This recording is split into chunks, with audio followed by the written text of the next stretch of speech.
Greetings, I am Lies and I use she, her. And I am Scandal and I use they, them. And let's play a game together! Hey! Hello, and welcome back!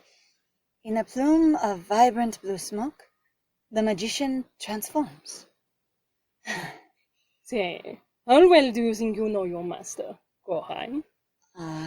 Pretty well. He also looks startled compared to you.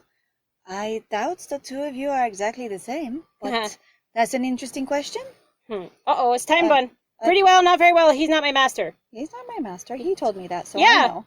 So I know because he told me that. That one was a much slower time choice than some of the other ones. I think it's because you have a lot to read. Yeah. Like, so usually they have two, not like huge three. What I want to say is I appreciate one that was slower. Two, I understand time choices in many cases are meant to be urgent. For someone that reads slowly, i.e. me, or has dyslexia and takes a minute to process what they've read, yeah. there's so many times where I'm like, I haven't even finished reading and processing it before your timer is up. And so I'll have to pick it and see what happens or not pick it at all. Right. And so... Well, even for me, where I've read stuff, sometimes I'm like, depending on what the question is, sometimes it's startling in terms of, what the fuck? Yeah. You know? And so that's a hard thing to process, of going like, really? These are sometimes the only two choices? Yeah. I have to do this thing or this thing? And it's not like in the middle of a fight or something where you're like, dodge! You know, kind of thing. See, and I tend to be a reactive sort, so if time choices were happening in my real life, which they essentially do frequently, I always wait for them to do something. So if someone does, I'm going to attack you, I'm like, I stand there to see what they do. Defense is often the best offense. Or someone, how well do you think you know this person? And you wait, because you're not sure what that question is weighted by. And also what it's about, so you actually don't answer, and then other people go. And then people start to supply more things for you. Yes, because you won't respond immediately. He's not my master. He isn't. But hasn't he taught you everything you know? It's more like a dad, really. So and more like a mentor. So maybe a mentor. Not everything. Kohai's curious too. They learn from their own experience, not mine. I would tend to say that he has left me alone with books and ingredients and spell components. And an entire building. And the whole shop for a very long time. I have learned to do all kinds of things without him. In fact, one time when I was messing about... things. I was going to say, when I was messing about and I was looking for spells to learn and more magic to understand, I found a cookbook and I learned how to make crepes without him. It took me a lot of tries. I kind of made a mess. And I made a lot of them that kind of went into the trash or I fed to the salamander. But they were really good in the end. But I taught me. Or I fed to the dogs outside or whatever it was. Or that I just kind of casually tossed in the trash. I mean, I like the salamander thing because that is the trash. The salamander going, yes, thank you. I'm also still mad. Nobody now has mentioned the salamander. Yeah, it got mentioned one time in passing. And I was like, what? You have a salamander stove and you don't talk about this all the time? The fuck? The only animal that performs a continual function other than I talk to you like a human. Yes. Because you could say, first as a function, she gathers information and tells him shit. That's talking to you like a human. Yes. Yes. Well, horses have a function. You can ride them and travel with them. Learn from their own experience, not mine. But not all the time. I want to help them on their own path. My own path sort of. To you, I hope. To maybe? Interesting. You do seem to know each other well. I would hope so. I've spent my entire life with him, even if he has gone frequently. Magician. Shock, surprise. I didn't actually expect that. I mean, at least based on now what he says, because the magician actually sounds a little bit like, oh, I didn't know that either. Well, I guess you do know each other then very well, because even he's agreeing with you. Or also going, I assumed you would be sort of an odd cookie cutter of him. Kohai, even though I like him very much, it doesn't mean I'm not my own person. I would not have to work to have him notice me if I were just him. He spends lots of time with himself. He already likes himself. That's the problem. I'm trying to get him to notice me, not himself. Yeah, see, it's fine. He already looks into a mirror. It makes me wonder.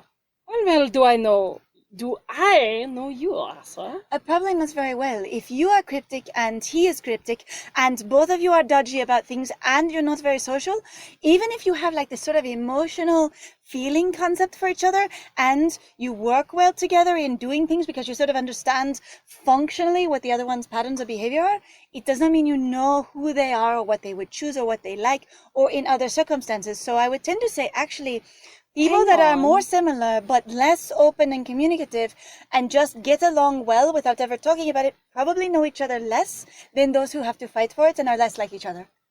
I was actually going to say here, didn't they sort of establish, I think in Julian's route, how much, like, basically they were very similar and that it, like, they knew everything about each other kind of thing? Sort of. Like, the magician knew everything about Asra, but Asra didn't know everything about the magician kind of thing. Or the magician purported to understand Asra inside and out, but also wasn't like, hard cut about it. Because the magician says a lot of sort of cagey and indirect things. Which also makes it very difficult to interact with you. And going like, magician, excuse me, are you giving us exposition or not?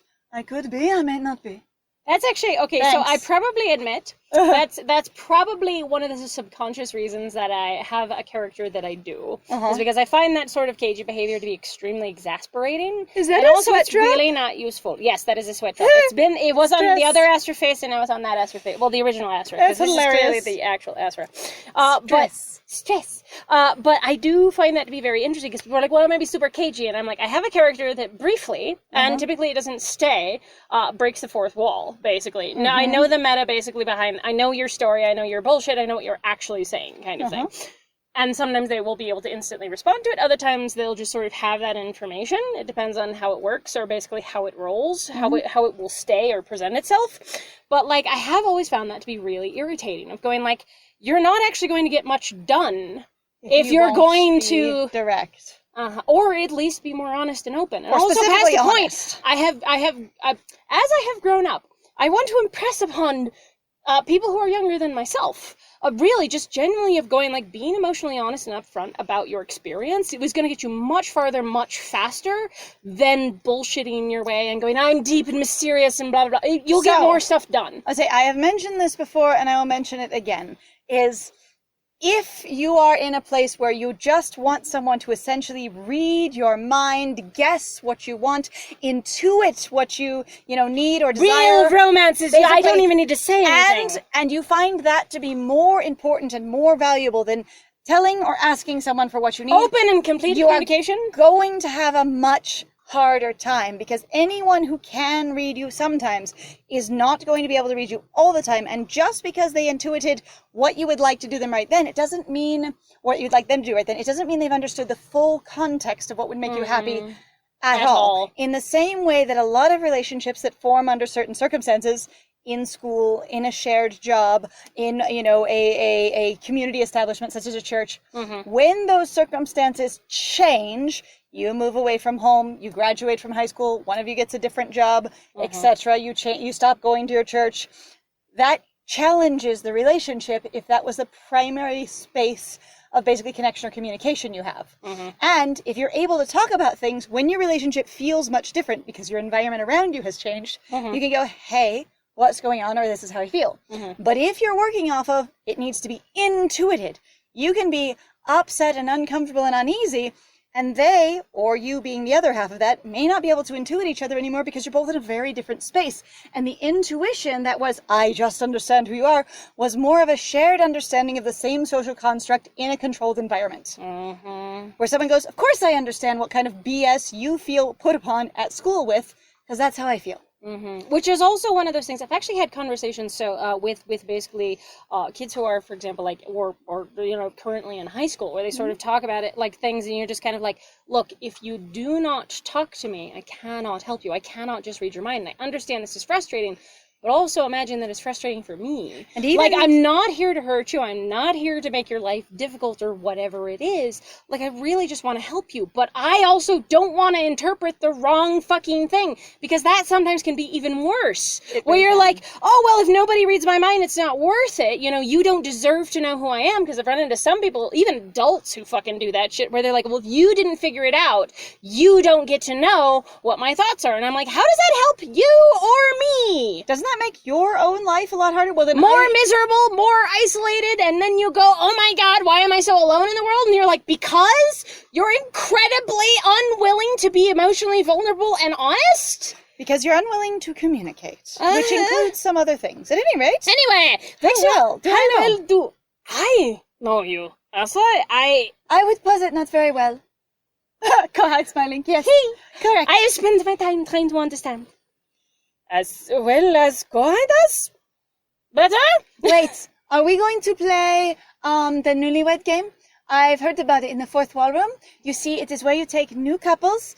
I'm not assuming we are a couple yet, but and you put them together and you ask them questions about each other. Okay. And then if they know the answer to those questions, you posit that they are a good couple that understand each other well, which isn't necessarily a good meter for such things. But if they don't know, you posit that they are a bad couple who doesn't know each other well. And so we are going to see who is more effective at dating Asra? I guess. Question mark? Was it, okay, so I've always hated that game because it sounds so deeply like sometimes it's so interesting how much, one, the people who are asking the questions, what their priorities are, and for example, like what the priorities are of the couple, and how much they've like spent time with each other. So it can be indicative of multiple things. It's not just, quote, how good the couple is together. It's also indicative of the priorities of the people asking the questions. So here's something. And also the society at large for going, what do we think is basically important, and how much that couple has basically picked up on what's important. So my last big relationship, where we were together for several years, we would have beat the shit out of that game. Like, one of the things we laughed about a lot was that we could answer all kinds of freaking questions about each other's interests, preference, choices, all that kinds of things. But that was like the only thing we had about each other.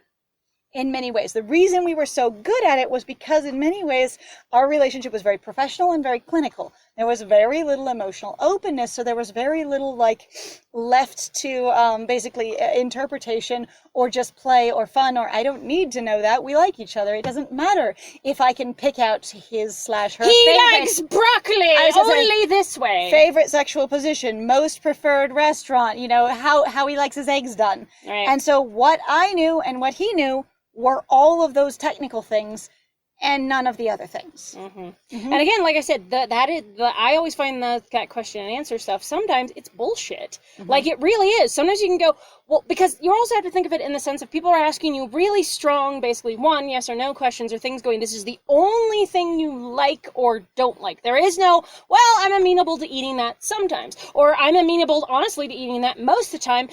But I would really like it, honestly, once in a while if it was this thing. Because that's the thing I like, but I don't really care if it's not that thing. Like, it doesn't have any wiggle room for personality. It assumes everyone has an absolute answer for everything. Yes, and it's fucking annoying. Kohai does better. Are you jealous? Jealous, and I could imitate you and fool them. Don't you think? No. No. There are things that he does that you probably have not seen him do that you would not know about. Now, maybe in a brief conversation, sure. But in life, no. No. I can sense a test coming. My mind races for ways to tell Asra from this incorporeal being who knows him so well. Okay, this is so goofy, because actually, based on what just happened, I would say the magician actually doesn't know Asra very well. And one, okay, so stupid thing here, I don't think Asra would do this, so immediately the magician is already lost. I'll say, one... How well do you know me from the other person? Ha ha ha. Why would Asra do this? I'll say, well, one, if you're trying to imitate him, you'd better not do that, because he would not try to trick me. So that's, okay, so we've actually had conversations like that, even just about basically our own characters of their own lives, going, hey, so if a character basically was forced into a scenario where they could figure, like, and their partner was somewhere in the crowd and they have to pick them out of that group, there's a lot of cases where I'd be like, I think their partner would actually basically out themselves, because this isn't like either of them. So even doesn't matter if they are basically everybody else around them is completely identical. It's the fact that they literally have an emotional connection. The person there is going to go, hi, it's me. Why would I not identify myself? Well, in this case, maybe you don't have a choice. Maybe he's going to remove Asra. Who knows? Right. But with a greater being, it's hard to tell. Right. I'll say, but in the case of it, like there's a book I read quite some time ago. It's by an Indigenous author, Indigenous art, all of that kind of thing.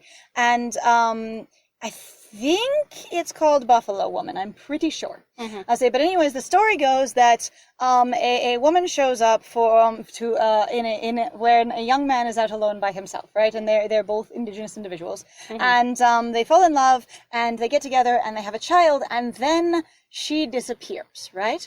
And when he goes to try and find her, all he sees is buffalo tracks, like an adult pair and a child pair. And he has to go through a series of challenges to try and track her down. It turns out she's been a buffalo this entire time, but in the sense of buffalo spirit, she can transform, right? A little bit like Anansi is both a spider and a buffalo at this, or a spider and a man at the same time. Anyway, and so there's a thing that the buffalo chieftain, as they put it, does when he arrives, going, "Hey, I want my wife and kid back." And she tells him beforehand, because she loves him, that you're going to be tested. Here's how you're going to pass the test, because I, your partner, am going to help you. And it's straight out like that. And so the buffalo chief, he's like, "Where's your son?" And you walk past a row of 1,000 little buffalo that all look identical. But Mom said she would put a burr on his back. And so he's like, "This one, that's my son. He's got a huge fucking cockle burr on his back," right? But yeah. And then same thing with her. She's like, "When you walk past, I'll flick my ear at you." You know, that kind of thing. Something subtle that the person administering the test wouldn't necessarily know, because the person administering has more power. Now, but if it's a normal situation, and say, like, you're in a costume that 100 other people are also wearing, you just wave to your fucking partner. "Hello, it's me!" So this kind of thing would mean that Asra would also have to consent to it, or that the magician would have to overpower his ability to resist. Anyway. Which is an interesting thing. All right, who knows him so well? What do you think, Kohai? Would you know your Asra from mine? You mean from you, or your interpretation of him? Yes, of course. On a deep level, I come up with an honest answer. I hope it doesn't backfire. Okay, let me feel you. Woo! What? What does that even mean? I wouldn't know. What does "let me feel you" mean? What the fuck? So clearly, if we're doing a run where we're choosing all the premium choices, and this one is a big one based on the cost, holy cow, because they've all been pretty much, as far as I've interpreted with this game, they're different sizes based on the cost. Yeah. Wow. I would, clearly this is something the character would say, and that they would know what it means, but I have no idea what that means. The only interpretation I can come up with is, one, if I can touch you, I'll be able to tell the difference. Or two, if I can emotionally perceive you, I'll be able to tell the difference. I look at your aura. Like, is that what we're doing? Let me feel you? Feel at you, but also going, you're both in front of me. I know which one of you is which. Would you be able to tell? It doesn't matter, because we're not doing this. But also, I want to know. that's a really fucking good point. Okay, you guys, when somebody asks you questions, it's not just you have to say yes, no, and you also go, I don't have to answer. So, there's a really fun thing. Or, I'm not going to answer. Or, I'm not playing this game. This is a neat little logic game that I was taught, and I recently taught it to someone at work, and she fucking loved it, because someone was trapping her in a corner with a dichotomy, which means a two-part... You can only choose one of two things. Yeah. It is either a yes or no question, or a left or right question, or a black or white question. The thing is literally in reality, there are 5 answers to a 2-answer question. Okay? So, if the answer is true or false, or if the answer is, would you like one or the other, you can pick one, pick the other. There's your 2 options. Pick both, pick neither, or pick something else. Yep. You have 5 choices when someone presents you with 2. If someone says, well, are you staying or going? And it's like, well, I could stay, I could go, I could not decide, and there you would have to decide. I could do something else. We could address the relationship differently, which isn't the same as staying or going, or do something else. Well, I could also, I could stay for 30 minutes and then I could leave. I say, or both. You could separate but not break up. You know, there's... Are you right? Like, there are many ways to interpret it, but it applies to all things. At any rate... Yeah, so we're going to do cover up art, but we actually have to do a little bit of research. Hold on, we got to figure out where this ends. We'll be right back with you.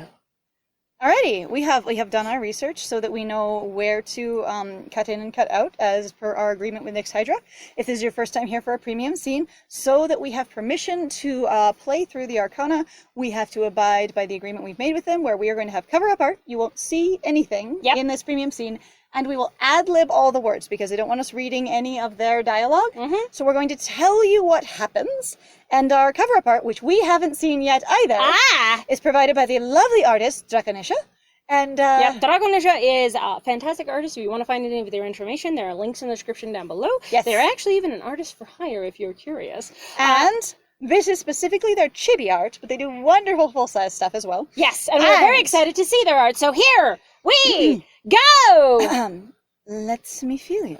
Which I can only assume means, like, feel your energy, feel your aura, not actually, like, put hands on chest and go blah, blah, blah. Yeah, because I don't get that either. That's just weird. So. All right, so Kohai repeats the line, and then Asra says their Asra name. has a reaction of name. I will say the protagonist's MC. name. I'll say the MC's name. And then we're still specifying to the reader when the magician is speaking. Hang the fuck on. Why does the fucking magician look stressed? Because there's this sort of, yeah, fantastic, let's give it a go. Perhaps the magician is performing in that way. Maybe? Of going, I am trying to make this look hard on me. Who knows? I guess? Or going, I don't normally do this kind of thing. One can only assume if you have a great affinity to one of the arcana that you are connected to, that magician is connected to many people. Mm-hmm. Because Asra can't be the only person like him in all of reality. Yeah, that would be dumb. That'd be ridiculous. I say.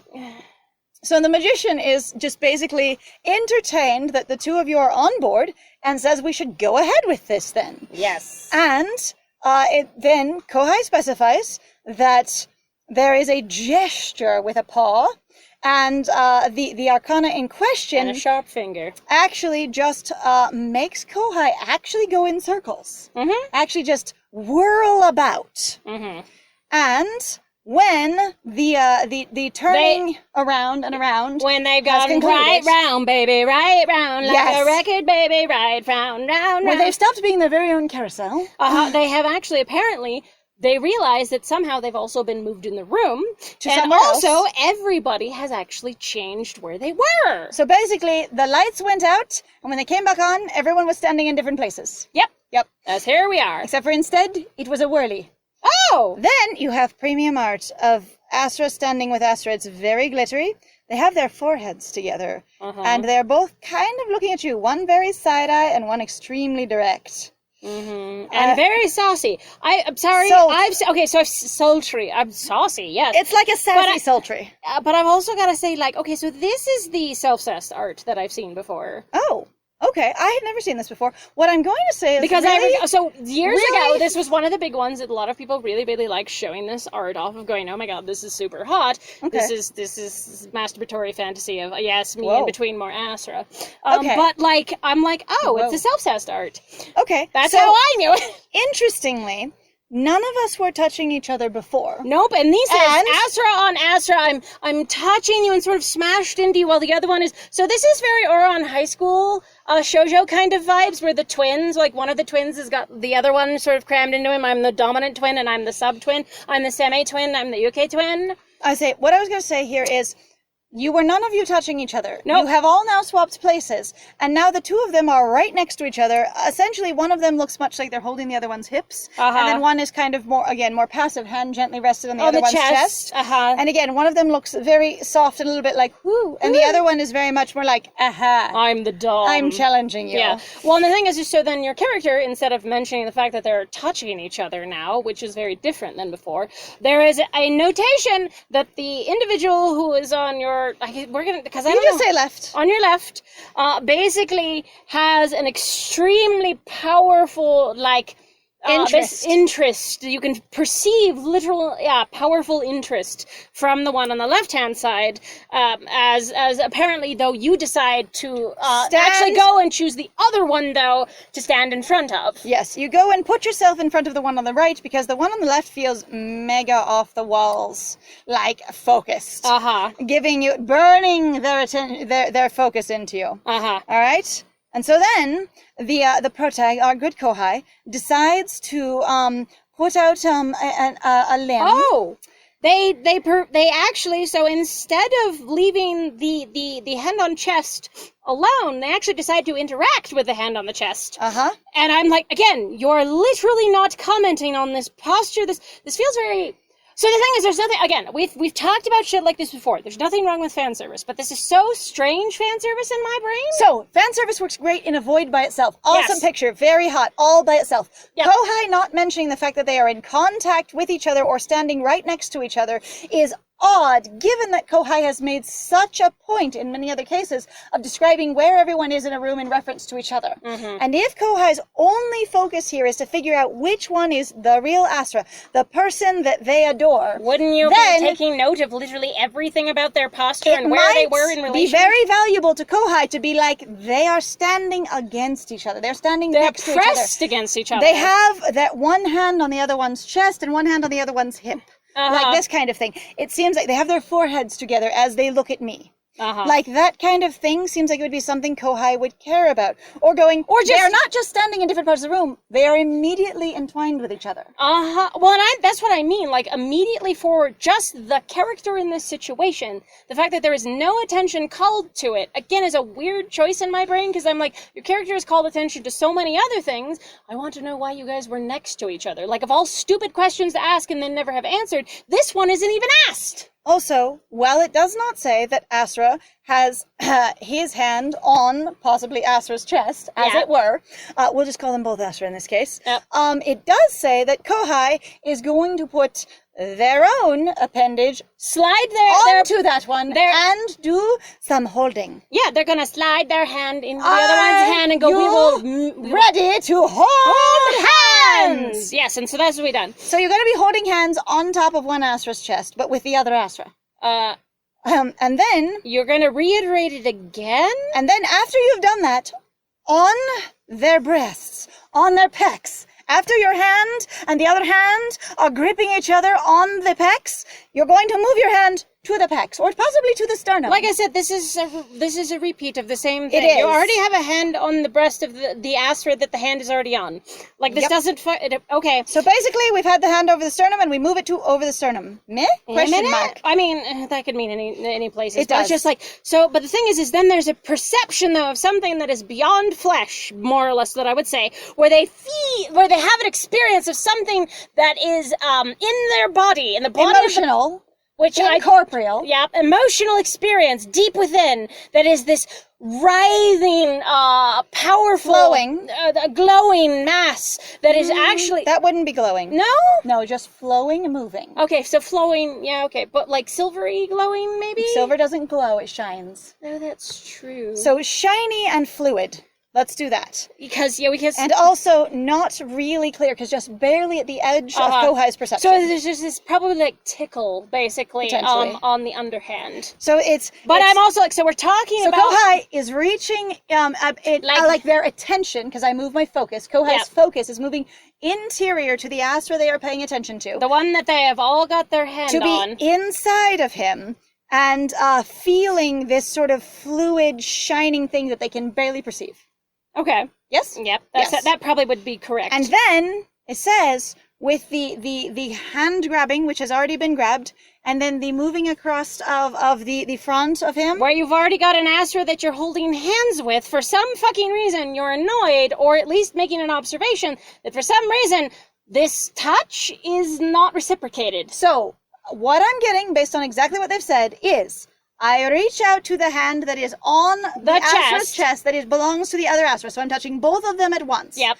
The one hand that I've grabbed has entwined its fingers with me. When I move both of our hands slowly across the front of the other Asra, that Asra that we are moving across does not respond to me having contact with him. Nope. And does not seem to engage in your emotional and or physical interest. It's sort of stoic. Though I am actually super entertained because that is not a stoic face then. No. So then the next step is the next step then though is really going like, so the Asra that we're both touching. Both Asra and Kohai are touching. Both chest-lating, basically has got apparently an amused or teasing, basically, non-responsiveness. But then it also states, so there's a non-response, like, thing that is also going around going, I'm going to have some fun with this.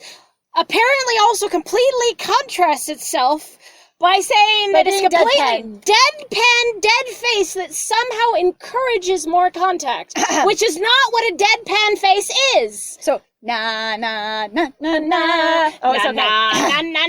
It's okay. Anyway, so that doesn't work. So basically, you've got a description of this Asra being stoic and quiet, but it's sort of in a flirty way. And also, while not being responsive to you being in contact with him at all, is nonetheless encouraging you to contact more by having no expression whatsoever on his face. That is what the exact description is, without using any of their words. Which is fucking insane to read out loud like that, because you go, this is a paradox unto itself. So what we're saying is basically that I would say that is most likely the magician, because he is manipulating your emotions to understand a thing that you cannot understand through visuals or contact. Which is a thing, as far as I know, Asra is literally not capable of. And if he is, even with Asra's manipulative personality, he seems to do it physically like he did with Julian. And he doesn't do it to us. He does not do it to us, which is actually an interesting thing. I'm actually kind of wondering, even like watching this, if there's some level of like, let's say somehow, so the reason you have the connection to the Arcana, because we've discussed this before, is because you're most like them, right? Okay. You have some sort of innate connection, and Asra just managed basically, because he has the connection to the Arcana that he does, he managed to basically date through everybody in Solitaire who had an innate connection to each of the Arcana. So in this way, like, he is both the magician and he is himself, right? Or the magician is both him and himself, right? Yes. Or themselves. There is a, like, I'm just super fucking fascinated. So going like, is this then basically the side of Asra that we've actually never really had contact with? Because it seems like how Asra treats literally everyone else when we are not there is he is a manipulative, unfriendly, I am in control, I am the dom of the situation. Like, he is, and then to us, and emotionally unavailable. And emotionally unavailable, but to the main character, which is Kohai in this case, is basically, no, you have my soft side. Yes. Anyway, so Kohai, after having this experience of clear emotional communication along with absolute stoic externals, right, and no physical movement at all, it's all communicated through feeling apparently. Yep. Kohai is not completely confident. Kohai is judging. Is kind of measuring their confidence internally, doing the whole Libra scale thing. Going, hang on, like I'm confusion, so I have to kind of put my confusion over here and my other confusion over. This kind of feels like this. This kind of makes me think of this. And so Kohai removes their gaze from the stoic Asra, who they have been touching the chest of. Who also, though, seems to be someone that they are very aware of. Basically, that they know intimately.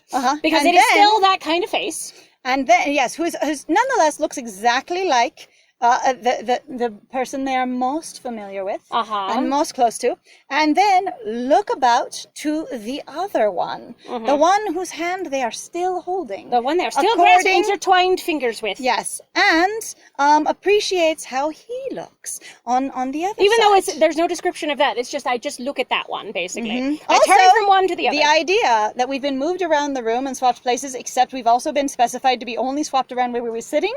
Yeah. And the two of them are apparently, if we're all still sitting around the furniture where the cards are laid out, which is now being indicated immediately. Hang on. It means that one of the Astras is sitting in the other one's lap. We were sitting. And it says I was turned around on my heel. We weren't standing. Yeah, so that's a poor description, because spinning around on your heel is a standing behavior. Is a standing thing. So it was described that we were spun while standing, and now it is described that all of us didn't change position as far as what we were doing, because all of us were sitting around a table. Right. We are still doing that, and based on that, it is not one Astra reaching out and holding the other one's hips, it's one sitting in the other one's lap.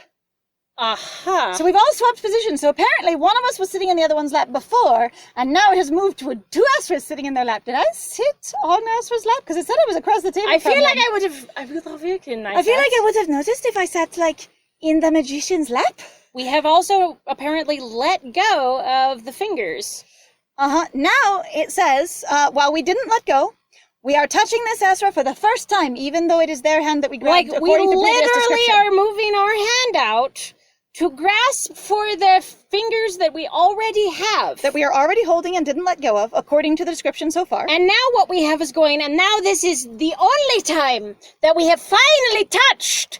And we have this enormous emotional, basically, overwhelm of just like, wow, an intense amount of like, God, I just want you, that apparently sinks through Kohai so hard that it feels like it goes into the very depths of who they are. And also is just uncomfortable. There's a bit of a straining or resistance or like cramping almost. Uh-huh. Well, I said, but the thing is like, it is really, really specific about this is the prime or initial time you have touched. Yeah, this is the only time that you have that is when all of these feelings surge through you. Yeah, I don't fucking understand this. And then Kohai specifies that they are suddenly struck with a desire to understand something. It sounds like actually what they're doing is coming from this Asra. Yes, that this Asra basically has this desperate desire to comprehend basically comprehend a thing about your main character that even you don't know. You know, quite, at this moment in time. Like, it is out of your reach even right now. So now they are describing that while you are holding one of his hands, you take your other hand from apparently the other person's on their chest breast. And put it on his sternum instead, or possibly collarbone. I mean, this area largely is their breast. Like this, a lot of people on his cleavage, because we appreciate cleavage in the Arcana. We really do. And then the thing is there is a notation that this is. It hurts. It hurts. This is really uncomfortable. This amount of longing and like intensity is just agony. Like in a way that is, honestly, I think I'd be really super fucking unnerved by it. And it suggests in this case that this Asra is just trying to absorb or suck in every experience of Kohai, trying to basically consume them with his gaze and acquire every possible sensory experience about him, even as he stays still right there. And then that. And that he's not cagey or resistant about this at all. He's completely The eyes are completely open. They're windows to the soul. You can perceive so strongly the wanting and the desperation that's in this particular Asra's eyes to rip everything, to completely consume and know you. All that you are. Yes, to completely consume and know all of you. Which is really, again, I'm going intense? Yes, and I think actually I'd be a little bit off-put about also being like, I feel really bad for all the people that he's ever dated. Again, he has specified of his own accord several times. He has only ever had interest truly and deeply in the MC and no one else he's been involved with. And that the other people he was involved with were just because the MC wasn't available, and he, as many people do, would like sex and comfort. Which is totally fine, but I'm also like, based on what I've seen, both Muriel and Julian have been pretty heavily manipulated by him. And hurt.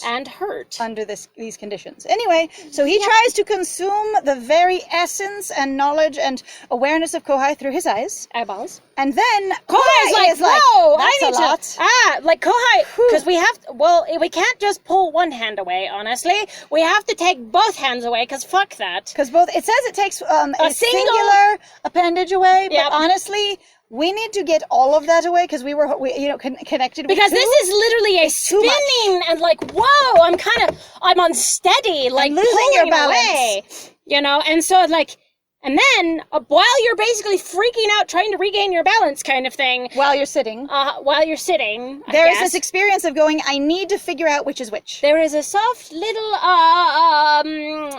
what's the name of the cricket? Oh, there's basically a Jiminy Cricket whisper. There's a Jiminy Cricket Asra whisper that's coming to your ear. Your subconscious, this little your conscience. There we go. Is talking to you in the hollow of your ear. Except that it's actually inside your head, so it's not actually your ear. Your head, as much your conscience is talking to you. That sounds like Asra, and it sounds a little like Asra, but it is totally Jiminy Cricket. Not Faust. Yeah, Jiminy Cricket, aka Faust, and the question, and the little voice in your head inquires whether or not you have figured out whomst is whomst. And it's a very slight drawl. There's a long pause of a challenge. Can you answer me this? Riddle me this. What? Can you answer my question? Do you know? Do you comprehend? And then there is 3 options. Wow, one of them is if I smooch. Says, I demand to smooch. One of them, I am certain. One of them, I am uncertain. And so those are the 3 choices of going, I am definitely aware of who is who. One of them, I am not aware of who is who. And one is, give me your lips, damn it. That is, I'm assuming in this case, that is, quote, the way then that your character... Well, I can figure out if I kiss you. I'm assuming it's a very short, allow me to do this. Yes. Like, it's a very much... But it's also not a question, statement, it is a demand. It's a demand. And then, and so I assume that Kohai is suggesting that they would be able to tell the Astras apart if kissing were done, if faces were sucked. Mm-hmm. Going, do you kiss like him? You haven't kissed him that many times, dear. Actually, that was what I was going to say. I'm like, this is really most weird. of your kisses have happened on screen during this playthrough. Mm-hmm. Other than, like, forehead kisses, cheek kisses, that kind of thing. Yeah, because I think there was even a specific mention going, Asra's never kissed me like this before. Uh-huh, exactly. So what do you think Kohai would do? I think Kohai would suggest that they know. But I think Kohai also understands more about this than the game is necessarily implying. Because Kohai has been raised with the idea and concept of the Arcana their entire life. The idea that the Arcana, like, they're learning more about it now. Mm-hmm. But Asra has always talked about it. So it's direct knowledge, direct active knowledge versus the things I pick up. Because Asra is also, as we pointed out, probably been deeply non-communicative. I'm not going to say things directly to you. Sometimes, but also sometimes he's very direct. So there would have been, like, basically many occasions of that over 3 years. Mm-hmm. And so an experience of going, I can say confidently that I understand who my master is, even if I also understand that he's not my master. As who my friend, my desired partner, my family, because he's definitely your family, is, even if you are both kind of him at the same time, because he is so connected to you. Going, yeah, I can tell you who he is that I have been raised with and lived with, but I can also say that it's also kind of muddy because you're trying to be like him and you're a magical being that is already somewhat like him, which is why he's connected to you. Yes. I think Kohai would assert, I am confident, I can tell. So Kohai is like, I can tell. And then there is a singular Astra that is like, I gulp. And another one where, assumably, there is now space and they're not touching each other. They decide to pyramid. They put their hands together in a pyramid. Yep. Yes, the villain thing where you just put your hands together in a pyramid on the table. Or as far as I actually understand, it's considered to basically be kind of like a power pose, or I have the upper hand. Yeah. Which I immediately would be like, you would be like, yeah, so you're the magician, regardless of how close you are to him and how much you echo him or he echoes you. The person that at least I was raised with would be this person over here. Like, that's really easy. Anyway, and so one of them does power pose, and the other one gulps. Yep. And then we are specified. The magician is just like, talking. Again, being like, I challenge you, so... Identify. Pick them out. Get the real object. Kohai. Okay, so I've read so many books. Kohai. So long, I've read so many books. I have read this story where there's a challenge like this, and you must identify the real thing from the fakes. But there was like 100 fakes, and there's only one here. This should be much easier. Yes. Much easier. Right. Then... And then there's actually only a question if it's either the one on this hand or the one on that hand. The one on this side or that side? You mean you are going to get out of his lap? Honestly, I can tell it's you because you climbed into his lap, and I don't think he would do that to you. Are you sure? That was the one that had the most, like, quiet intensity, sort of, like, open. Depends on how you interpret how their legs were. Yeah, no, I know. I thought that looks like a standing pose really good. But it's not, because they're sitting. It's specified. I know, it's so dumb! I'm like, the only way their hips could be that close together and one could have this grip is if they're in their lap. Hup. Like, that's, if they're sitting, that's the only way to be that close. It's just so, I'm just like, really. That looks like that pose was drawn. Now I understand the worst, like, it's this sus picture. I say, the drawing looks like it was drawn from standing poses, even though the writing specifies explicitly sitting. Yes. Anyway, so pick a side. Pick which direction. So, do we pick the one that was sort of gazing at us, that we went after second, or do we do the first one, which was the one that had the sly, ha ha ha, I have a poker face, which so Kohai is also... would be far more familiar with the intense longing and desire and sort of the profound pain of, like, unrequited or unexpressed emotion. And also a desire to know intimately everything about you. That is the Asra we know. That's the Asra we know, so we would pick that one. That doesn't mean that the other one doesn't exist, because as I've said, we've seen the other one. That one exists with other people, not us. I say we, the reader, have seen the other Asra, but Kohai has not, according to this. Except in memories. I was about to say, but in the Asra's memories, like the thing with Julian, that is that Asra. Now, based on the way also Muriel sometimes seemed to be talking about him. Very much there is a thing where if you are familiar most with one thing about a person, when you see other information under a different circumstance, you tend to not hold it as valuable or as important or with the same amount of weight. So if it's, I'm in a dream state watching an unfamiliar thing, Asra acts completely different than I am used to. Then I move out of that dream state into regular reality again, and I see the Asra I know and adore. You would go, this is Asra in work mode. Or you would go... Because I've seen that, where some people go, that's not the real person. You're like, actually, all of that is them. Even their performance is still them based on their choices in their life. The thing is what you assume basically isn't a performance is the one that's with you. Yep. So we pick a side, and which is the one that was the last one we hung out with. Yeah, the one that was more intense and trying to consume you. Oh, this is the end of the scene, isn't it? Not quite. Oh, okay. Maybe one more, just in case. Okay, so there's some giggling from the magician, and the magician just goes back to being a fox. Stops being Asra. Yep, stops being Asra, goes back to self. Okay, now we're out. Now we're definitely out. Okay, here's the magician, looking cute, having their cleavage again. It was a trick question. I'll let you figure out the answer. So I also, in this case, and this is fun, this is a fun and unfortunate thing. If you set up a challenge, and when someone issues their response to the challenge, I have answered the challenge, say, is that your final answer, kind of thing. And they say, well, I'll let you decide if that's right. It means they have the upper hand in all cases, no matter what. Because they either are doing you a favor, or they're not acknowledging you are right. So either way, they are going, you got it, therefore I don't have to specify, or you didn't get it, but I won't tell you you're wrong. So it puts them in a position of power. In fact, I've seen this used aggressively in comedies before. Yes. There was one that I remember particularly. I was watching it in a waiting room. I've never seen any of the rest of the series. It was from the show, I think, The King of Queens. I'm not even sure. But there was a brief, tiny thing in there where he and his wife needed money. So he went to like his mother, possibly mother-in-law or stepmom or something, right? One of the matriarchs in his life. And he's like, I need money. And she's like, you'd better win it from me because I'm not giving you a loan. So they gamble for it. They play poker, right? Right. And the thing is they get to talking while they're playing poker. And finally, she lays down her hand but doesn't show it to him. It's like they both laid down their cards and she's like, you know what? Just have the money. And he's like, oh my God, thank you. And he takes it and runs away to go stop his wife from having to do sex work because to earn the money instead, right? And so the guy who's then waiting on them checks her hand. He's like, you were going to lose. And she's like, I know. But now he thinks he owes me. It's that kind of thing. You keep the upper hand by not telling them whether they were right or wrong. Yeah. Anyway, trick question. You'll figure out the answer. I look at Asra, but he's already watching the magician's hands. They tap my card, and it fades into the table. And that is an interesting note to end on?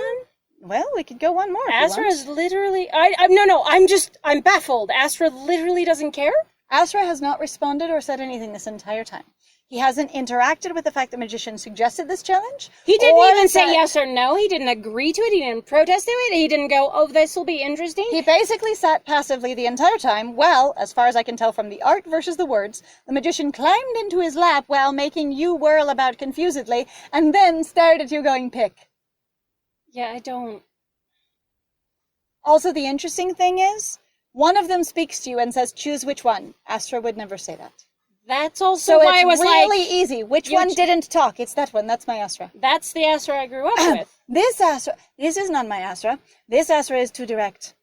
So there's a series of books that I've actually read with a young relative quite some time ago that are really cute. They're little, there's a thing called board books they make for toddlers. They're these really hard cardboard books. Yep. Anyways, there's a really cute series that was at the library that's called That's Not My Fill in the Blank.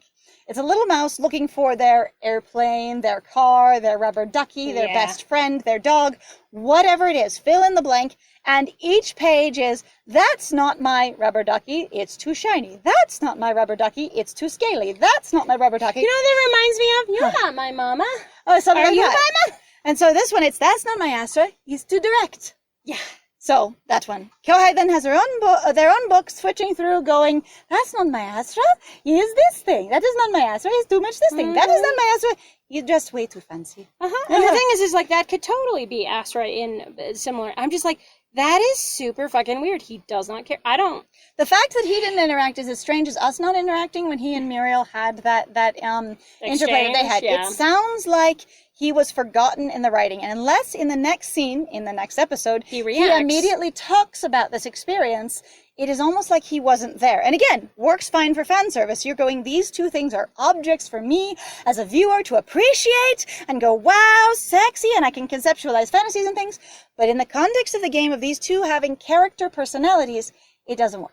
Which is also very strange in regards to a story, because then it starts feeling very artificial. That's part of my problem. And again, where they're like, no, it's supposed to be this involved character drama and all these things going on, and it's a mystery for you to figure out. It feels a lot just more like it's a horny fan service, and you should probably just go with horny fan service. I was going to say, just lean in. Horny fan service! Or on High School Host Club, leaned in. That was part of the point of it, of going, all the fan service is in character, because the characters are doing it intentionally diegetically. Which was actually way more, you were like, oh, okay, and they actually talked about it! It works rather really than well. pretending it didn't fucking happen. Anyway, so thank you very much, everybody, for joining us. If you like what we do, please feel free to like, comment, subscribe, and also please continue to share our videos. It's so great to see new people around here. Please also feel free to go check out our Kohai, Patreon, and our Twitch. There are links in the description, and we throw birthday parties on there. Because my friend's birthday party was just recently. It was great. It was. And thank you very much. I have been Scandal. And I have been Lies. And it was great playing with you. Bye!